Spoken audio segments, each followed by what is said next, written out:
March 1988, Dean Martin walked onto a stage in front of 15,000 people, and for the first time in his life, he couldn't remember why he was there. Not the venue, not the song, the reason. Why was he still doing this? His son was gone. His friends were dying. His voice was a shadow. And yet here he stood, in a tuxedo, under lights, performing for strangers who wanted him to pretend he was still alive. That night, Dean Martin understood something terrible. He'd become a tribute act to himself. But to understand how Dean Martin ended up performing at his own funeral, you have to go back to the beginning. Back to when the performance wasn't a burden. Back to when Dean Martin, the character, and Dino Crocetti, the man, were still the same person. In 1946, a skinny Italian kid from Steubenville, Ohio, walks into a nightclub in New York. He's got a decent voice, a quick smile, and absolutely nothing to lose. His real name is Dino Paul Crocetti. His father cuts hair. His mother speaks broken English. And Dino has figured out something important. In America, if you want to make it, you don't show them who you are. You show them who they want you to be. So Dino becomes Dean. Dean Martin. Smooth, relaxed, the kind of guy who drinks but never gets drunk, who sings but never struggles, who performs but never sweats. It's brilliant. It's calculated. And for 40 years, it works perfectly. The character Dean Martin is effortless, cool, untouchable. He stands on stage with a rocks glass in his hand, cigarette smoke curling around him, and makes it look like he just wandered up there by accident. The audience loves him because he doesn't need them. He's doing them a favor by showing up. But here's what nobody knew. The glass was usually filled with apple juice. The stumbling drunk act was precisely choreographed.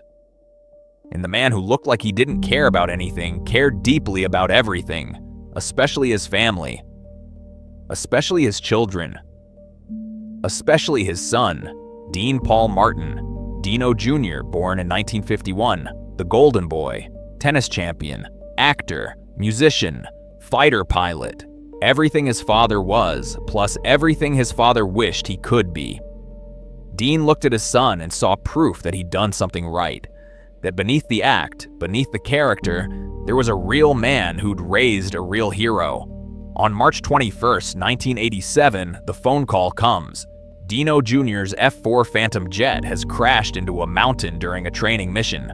No survivors. Dean Martin, the man who'd built his entire career on never showing emotion, collapses. Not the character. The man underneath. For 3 days, Dean doesn't leave his house. Doesn't answer calls, doesn't eat.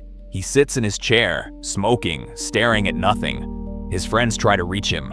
Frank calls, Sammy calls, but Dean can't talk to them because talking means explaining, and he can't explain that the only thing that made the performance worthwhile just died on a mountain in California. The funeral is a blur. Military honors, flag, folding, taps. Dean stands there in his dark suit and sunglasses, not crying, not speaking, barely breathing. People say he's being strong. They say he's handling it well. They're wrong. Dean isn't handling anything. He's shutting down. The lights are going off, room by room, inside him. After the funeral, something changes. Dean starts saying no. No to shows, no to appearances, no to interviews. For the first time in 4 decades, Dean Martin doesn't want to perform. Because performing means being Dean Martin.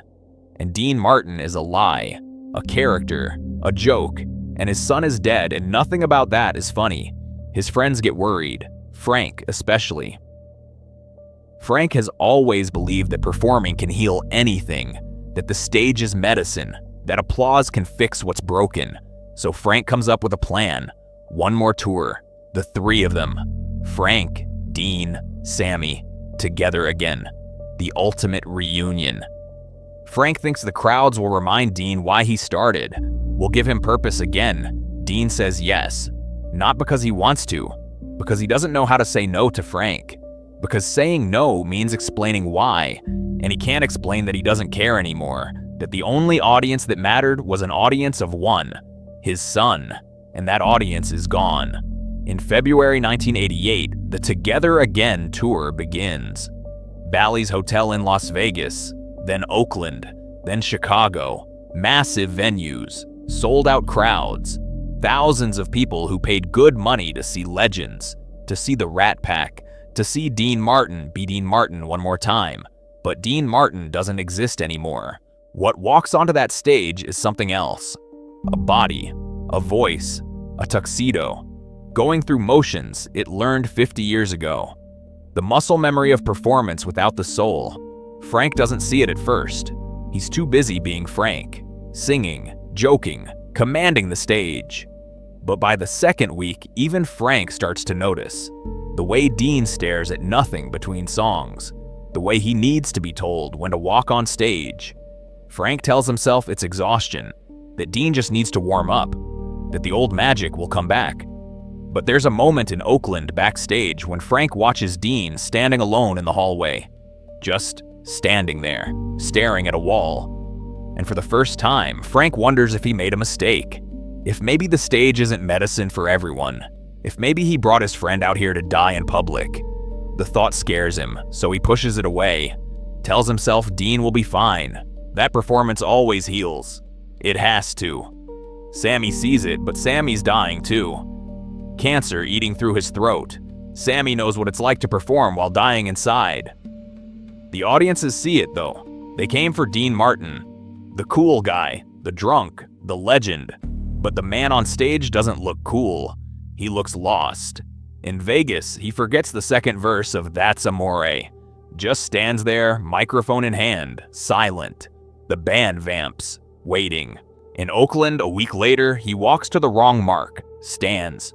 In darkness while the spotlight searches for him, he doesn't move to find it. Just waits for the light to find him, like he's already a ghost. Between songs, Dean lights cigarettes and barely smokes them. He just holds them, watches the smoke rise. His eyes are somewhere else, somewhere far away. Maybe on a mountain in California, maybe in a grave, maybe nowhere at all. Frank tries to cover for him, makes jokes about Dean being tired, about Dean being Dean. The audience laughs, but it's not a comfortable laugh. It's the laugh you give when someone's trying very hard to pretend everything's fine, and you know it isn't. There's one moment though. One night in Oakland. Dean is halfway through Memories Are Made of This, and something shifts. His voice finds the old groove. The timing clicks. For 30 seconds, maybe 40, he's back. The real Dean Martin, the one who made it look like magic. A woman in the third row gasps. She remembers this. This is who she came to see. And then Dean's eyes drift to the wings, to the empty space where Dino Jr. used to stand when he'd visit during shows. The voice falters, the light goes out, and Dean finishes the song on autopilot, the brief spark already extinguished. That moment makes what comes next even harder to watch, because now everyone knows he can still do it. He just doesn't want to anymore. On March 5th, 1988 in Chicago, the tour has been going for 3 weeks. Dean is standing backstage before the show. Frank is warming up, Sammy is getting his makeup done, and Dean is just standing there, staring at his reflection in a mirror. His bow tie is crooked. He doesn't fix it. His hair, usually perfect, has a strand out of place. He doesn't touch it. He just stares. And then, without thinking, his hand moves to his collar, adjusts it. The exact same motion he's made 10,000 times. The same adjustment he made in 1946 before walking into that New York nightclub for the first time as Dean Martin. His hand freezes. He stares at his fingers on the collar, and something breaks. Because that gesture, that automatic reflex belongs to someone else. Someone who wanted this. Someone who believed in the character. And that person is gone. A stagehand asks if he needs anything. Dean doesn't respond. The stagehand asks again.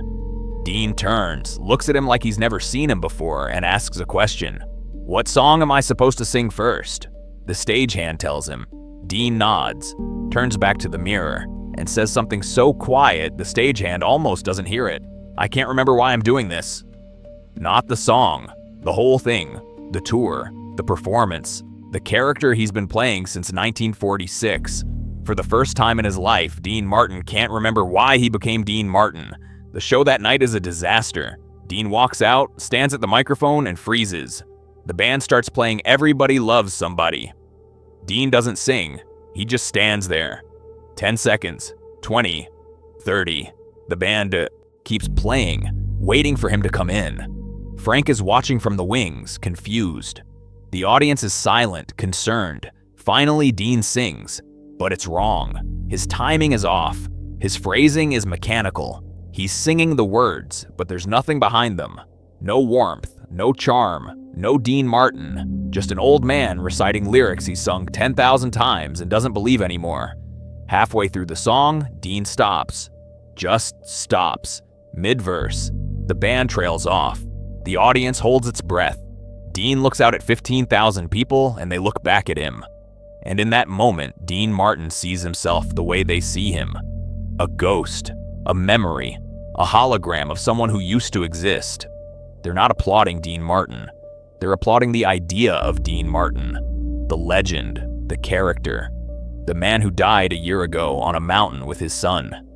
Dean turns and walks off stage. Not dramatically, just walks, like he's going to get a drink of water, but he doesn't come back. Frank rushes after him, finds Dean in the dressing room, sitting on a couch, still wearing his tuxedo. "Dean, what are you doing? You've got a show out there." Dean looks up at Frank, his oldest friend, the man who convinced him to do this tour, and Dean says something Frank will never forget. "I'm done, Frank. I can't do this anymore. I'm performing at my own funeral, and I need it to stop." Frank doesn't understand. "What are you talking about? The crowd loves you. They're out there waiting for you." "They're not waiting for me," Dean says quietly. "They're waiting for someone who doesn't exist anymore. I died with my son, Frank. I've been pretending I didn't, but I can't pretend anymore. Every time I walk on that stage, I'm lying, and I'm tired of lying." Frank tries to argue, tries to convince him to finish the show, but Dean is already taking off his bow tie. He tells Frank he's going to the airport, he's going home. The tour is over. For him, at least. "Dean, you can't just walk away." "I already did," Dean says, "a year ago. I just forgot to tell my body to stop moving." And that's exactly what Dean does. He leaves the theater, gets in a car, goes to O'Hare Airport, buys a ticket to Los Angeles, flies home, leaving Frank, Sammy, and 15,000 confused audience members behind. The newspapers call it exhaustion. Kidney problems, age. They don't say what it really was. A man finally admitting that the performance is over, that the character has been dead for a year, that you can't sing about love when your heart is in a grave. After Chicago, Dean never performs again, never tours, never records. He simply stops. The world keeps asking for Dean Martin, but Dean Martin is gone. What's left is Dino Crocetti, an old man who eats dinner alone, who watches westerns on repeat, who sets a place at the table for a son who will never come home. Frank tries to visit, tries to get Dean to reconsider, tells him he owes it to the fans. Dean listens politely, and then he says something that ends the conversation. "Frank, for 40 years I gave them what they wanted. I gave them Dean Martin, cool, funny, drunk but not really drunk. I gave them a character, but I forgot to save anything for myself. And now my son is dead and I don't have anything left to give. So they can have their memories of Dean Martin, but the man who played him is done." That's the last real conversation Dean and Frank have. Frank doesn't understand. Frank thinks performing is life, but Dean has learned something Frank hasn't, that sometimes the greatest performance is knowing when to stop. The next 7 years, Dean becomes a ghost, not performing, not recording, not living exactly, just existing, waiting. He goes to his favorite restaurant every night, sits at the same table, orders the same meal. Sometimes he has them set an extra place. The staff knows not to ask who it's for. People occasionally recognize him, ask for autographs. Dean always obliges, always polite, but his eyes are empty.